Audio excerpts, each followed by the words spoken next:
আসসালামু আলাইকুম। ইলিশ মাছ দিয়ে কচুরবড়ি অনেকেই খেয়েছেন, তবে আজকে আমি ছোট চিংড়ি মাছ দিয়ে কচুরবড়ি রান্না করে দেখাবো। এটা রান্না অনেক টেস্ট হয়, আজকে আপনাদের সাথে আমি এটা শেয়ার করব। তো প্রথমে আমি একটি ফ্রাই প্যানে একটু তেল নিয়ে নিলাম। তেল গরম হয়ে গেলে এটাতে আমি পেঁয়াজ দিব।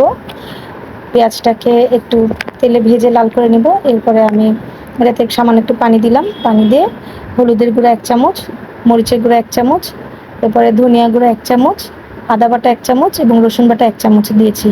দিয়ে মশলাটাকে কষায় নিব। এরপরে সামান্য একটু লবণ দিব পরিমাণ মতো। এরপরে মশলাটাকে আমি ভালো মতো কষায় নিব। কষানো হয়ে গেলে আমি চিংড়ি মাছটাকে ছেড়ে দিব। এরপরে মশলার সাথে চিংড়ি মাছটাকে ভালো মতো কষায় নিচ্ছি। কষানো হয়ে গেলে সামান্য একটু পানি দিয়ে কষাতে হবে, যাতে মশলাটার সাথে ভালো মতো কষে। তো এটা যদি মশলাটা ভালো মতো না মিক্স হয়, মশলাটার একটা গন্ধ থাকে। তো যাই হোক, এরপরে আমি এটাতে কচুরবড়ি দিয়ে দিলাম। একে একে কচুরবড়ি ছেড়ে দিলাম। এরপরে সামান্য একটু পানি দিয়ে কষায় নেব।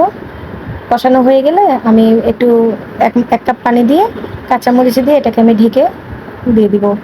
চুলার জালটা হালকা একটু মিডিয়াম আঁচে দিয়ে দিব। তো এটা যখন হয়ে যাবে, আমি যেহেতু ঝোল করব, তো একটু ঝোলঝোলই রাখবো। নামানোর আগে আমি সামান্য একটু ধনিয়া পাতা দিয়ে দিলাম। তো হয়ে গেল আমার কচুরবড়ি রান্না।